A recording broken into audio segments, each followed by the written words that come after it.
अमेरिकी सदर Donald Trump full form में हैं और नेशन फर्स्ट की पॉलिसी पर ताबड़तोड़ एक्शन भी ले रहे हैं। ऐसे में अपने दोस्तों को खुश करने के लिए वो लगातार अजीबोगरीब फैसले भी लिए जा रहे हैं। इजराइल पर हौसियों, हमास और हिजबुल्लाह के जबरदस्त हमलों के बाद से अब वो लगातार हौसी और ईरान को धमकियां दे रहे हैं, जिसका उनको मुंहतोड़ जवाब भी मिल रहा है। देखिए रिपोर्ट।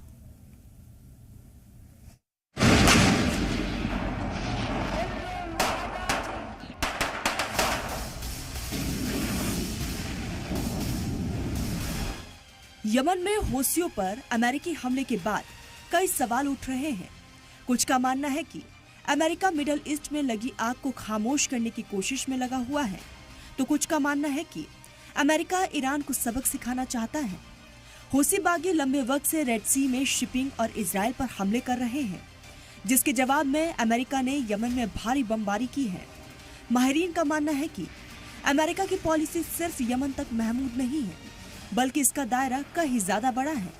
कई पॉलिसी मेकर्स ने अमेरिका के इस कदम को डोनाल्ड ट्रंप की मिसमैनेजमेंट वाली खारजा पॉलिसी करार दिया है। वहीं कुछ माहिरीन का मानना है कि ट्रंप इंतजामिया का असली मकसद ईरान को न्यूक्लियर मुआहदे के लिए मजबूर करना है। इसके लिए अमेरिका इजराइल को हमले की खुली छूट देने के साथ साथ यमन, सीरिया और लेबनान में भी जारहाना कदम उठा रहा है। डोनाल्ड ट्रंप इंतजामिया ने इजराइल को ईरानी ठिकानों पर हमले की खुली छूट दे दी है, जो अब तक किसी भी अमेरिकी इंतजामिया ने नहीं किया था। इसके अलावा जब इजराइल ने सीज फायर तोड़ते हुए गाजा में दोबारा बमबारी शुरू की, तो ट्रंप ने खुलकर बेंजामिन नेतन्याहू की हिमायत की। इसका साफ मकसद ईरान पर दबाव बनाना और उसकी तंजीमों को कमजोर करके उसे घुटनों पर लाने की पॉलिसी अपनाना है। लेकिन हौसी और ईरान लगातार अमेरिका को सख्ती से जवाब दे रहा है। ईरान के रिवोल्यूशनरी गार्ड्स ने खलीज में 3 अहम जजीरों पर नई मिसाइल सिस्टम की तैनाती की है। ईरान ने कहा है कि ये मिसाइल सिस्टम दुश्मन के ठिकानों, जहाजों और इमलाक को निशाना बना सकते हैं। ये हथियार ग्रेटर तंबू, लेसर तंबू और अबू मूसा जजीरे पर तैनात किए गए हैं। ये जजीरे होर्मुज पोर्ट के पास हैं, जो दुनिया के लिए बहुत अहम शिपिंग रूट है। ईरान का साल 1971 से इन तीनों खलीजी जजीरों पर कंट्रोल है। ईरान की तरफ से मिसाइल सिस्टम की तैनाती ऐसे वक्त में हुई है जब अमेरिकी सदर डोनाल्ड ट्रंप ने तेहरान को न्यूक्लियर प्रोग्राम पर बातचीत फिर से शुरू करने के लिए कहा है।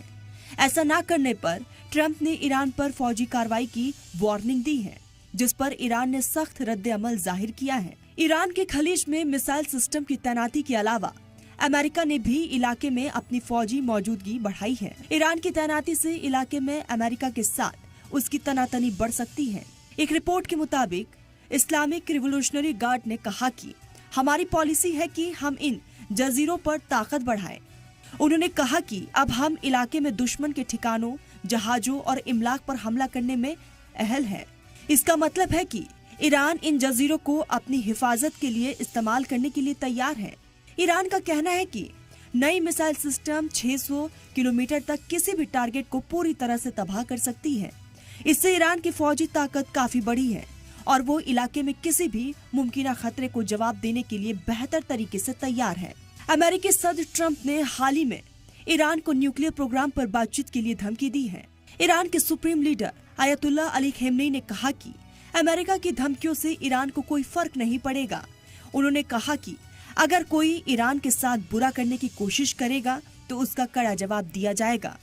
अमेरिका के मिडिल ईस्ट सफीर स्टीव विक्टॉफ ने कहा कि ट्रंप की कोशिश तेहरान के साथ यकीन बनाकर तशद्दुद को टालने की है। वहीं अमेरिका बातचीत से मसले का हल चाहता है। दूसरी तरफ ईरान ने ये तस्लीम किया है कि अक्टूबर 2024 में इजरायली हमले में उसका सबसे मजबूत एयर डिफेंस सिस्टम कमजोर हो गया था, जिससे उसकी फौजी ताकत कमजोर हुई है। इसी वजह से ईरान जल्द से जल्द रूस से S-400 एयर डिफेंस सिस्टम खरीदने की कोशिश कर रहा है।